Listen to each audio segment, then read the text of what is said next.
All right, well, today I'm going to go to the vast land of Middle-earth, and we're going to talk about something I just read recently in The Lord of the Rings. I've been reading the trilogy and came across this great quote, actually in the beginning of the Fellowship of the Ring, where you see this question about what to do with the One Ring. Now, you've probably seen the movies. The books are a little bit more fulfilling, I guess, but you've probably seen the movies, and you know that there's a part when the Fellowship, the 9 people that are going to go to work on destroying the ring, are gathered in Rivendell, the place where the elves live, and they have the One Ring.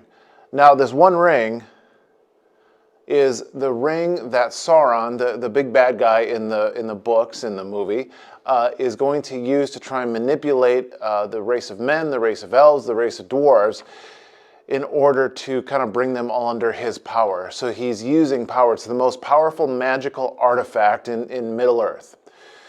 And this representation of elves and dwarves, he didn't think that we'd be going into elves and dwarves and humans this morning, did you? But we're going to.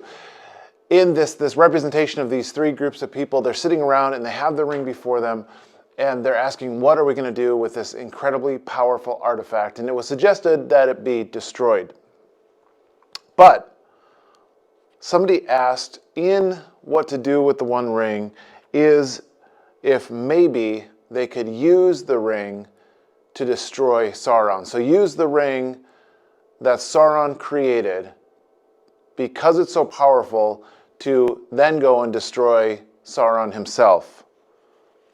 Boromir asks this question, use the strength of evil to defeat Sauron, right? So that's the setup. That's what's happening in the book. Now, again, in the movies, you can probably picture this if you've seen them. In the book, it's similar, but there's a much broader conversation. And Gandalf, kind of the wisdom in the group, says this to Boromir, and I want to read it to you as a quote, because it gives a perspective, a good theological perspective on what evil does when we participate with it. So I'm going to read this to you. This is Gandalf responding to Boromir's question about whether or not they should use the ring itself, this magical artifact, to destroy Sauron. Gandalf says, if any of the wise should with this ring overthrow the Lord of Mordor, Sauron, using his own arts, he would then set himself on Sauron's throne, and yet another dark lord would appear. And that is another reason why the ring must be destroyed.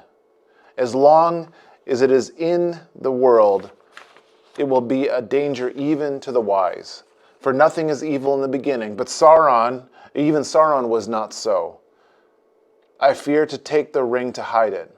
I will not take the ring to wield it. So what Gandalf is saying is that overthrowing Sauron means that a new Lord of Darkness would appear, even if that was not the intent. Using the tools of evil means that you eventually take on the embodiment of that tool, the evilness in that tool. And the warning from Gandalf, and the thing I want to just chat about this in this video, is that we have to be beware of the good intent of the tools that we use. The things that we use to interact with the world, the rhetoric, the language, the words that we use, the things that we do, the things that we say, the way that we say them, the way that we interact with people in the church and out of the church, all the ways that we use those tools, we need to be cautious of the ways that we use them.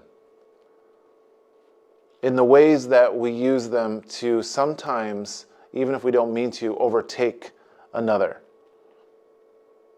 Gandalf points to the reality that using the One Ring to destroy Sauron would only create a new Sauron, meaning that the tools that we use shape the way that we become.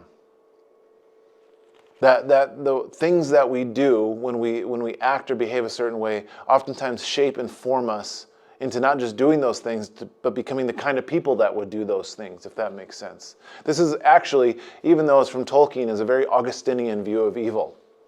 Just to show you that while I'm using Tolkien as kind of a theological lens, it actually has a much deeper kind of history that Augustine viewed evil in this way as well. He found that evil was in the turning away from God, that we were made good, but then in our curse under sin, we turn toward ourselves. And when we turn toward ourselves, we begin to act in a way that is opposite of what God's intentions are for us. That even though it wasn't intended that either ourselves or that the things that we use become evil, like Gandalf was saying, we often begin to utilize them for evil. They become perverse. The world is a pretty loud place right now. The reason why this quote in Fellowship of the Ring jumped up at me is because the world is a loud place. It's a distracted, it's fractured, it's kind of teeming with bitterness. And all those things, the distractions, the fracturing, the bitterness, even the volume, right? All those things are tools that people are using in order to try and not really engage with somebody else or interact with somebody else, but trying to overpower somebody else, to win, in a sense, over another person. These become the central tools in the toolkit we use to handle other people. In our current culture, it's become normal to begin at a higher volume, to begin at a higher level, and just kind of devolve into anger right away or devolve into bitterness right away. To start with, this is everything that's wrong with the world, but we start at a higher volume, at a higher level. But as far as I'm concerned, as I kind of review and reflect on the ways and the means and the tools of the world right now, those things are the tools of Sauron. Right? Those are the things that the world is using in order to try and win a fight that it can't honestly win. It's utilizing anger. The culture is utilizing anger. It's utilizing bifurcation, or utilizing this kind of complete issue of being at different sides of things. It's using bitterness and other tools as well. And those, to me, are the tools of Sauron. And I think that they're things that distract us from utilizing the gifts of God as He's given them to us in the gospel of Jesus Christ.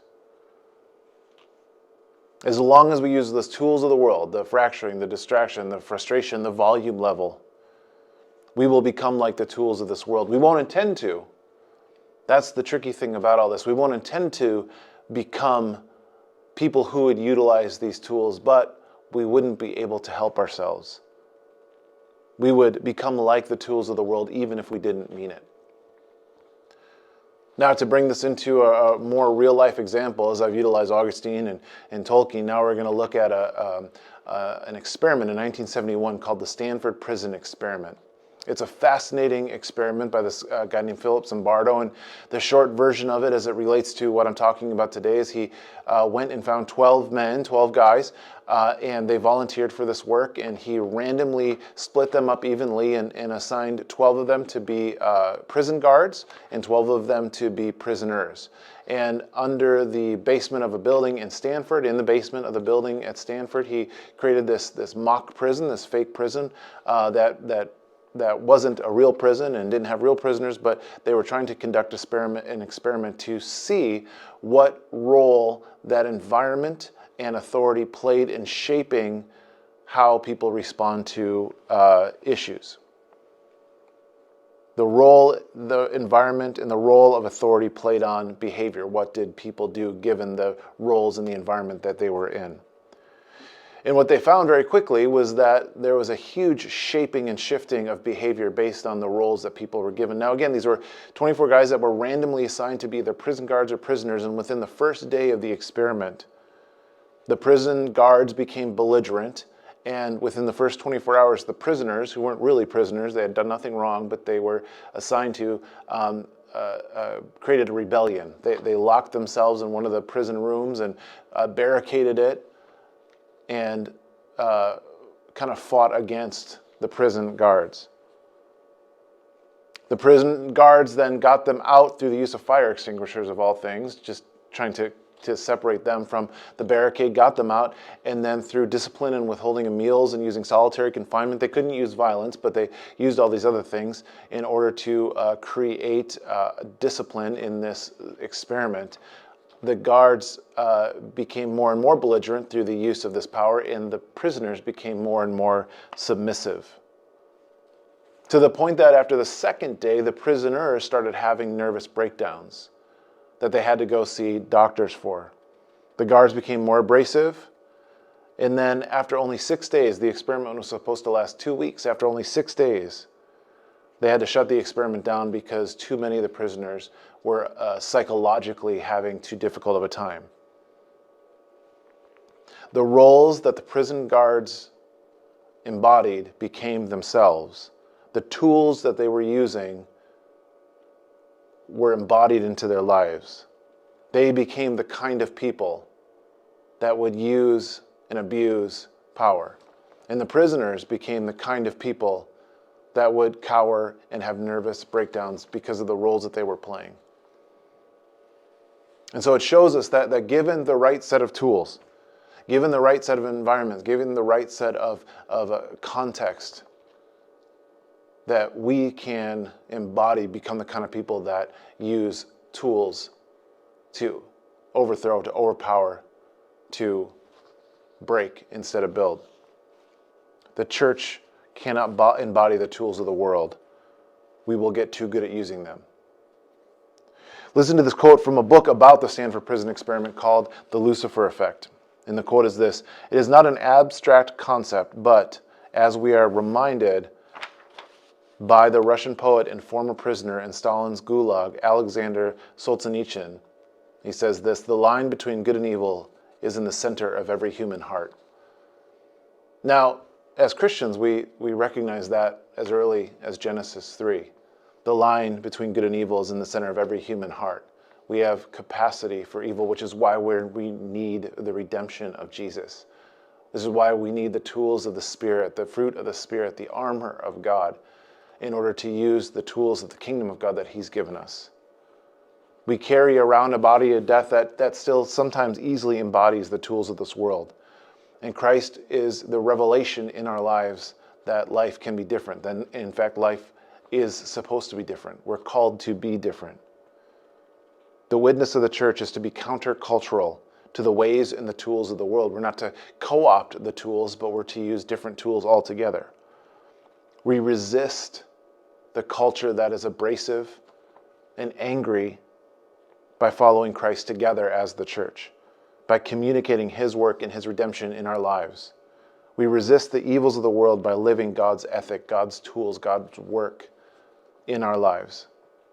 It's in that the church becomes a picture of what the kingdom of God is like. We get to embody what God is like in the world using the tools that He's given us, not the tools of the world.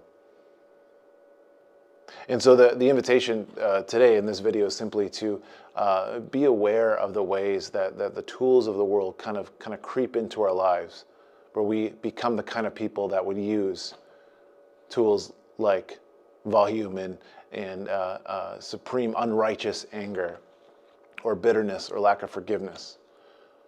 Be aware of the ways that those creep in and reject them in such a way that we can use the tools of the kingdom of God, of love toward Christ, of grace, of truth, of forgiveness, that we are called to embrace and love our enemy first, and that those become the way that we together as the church become a public witness of the life that God has given us.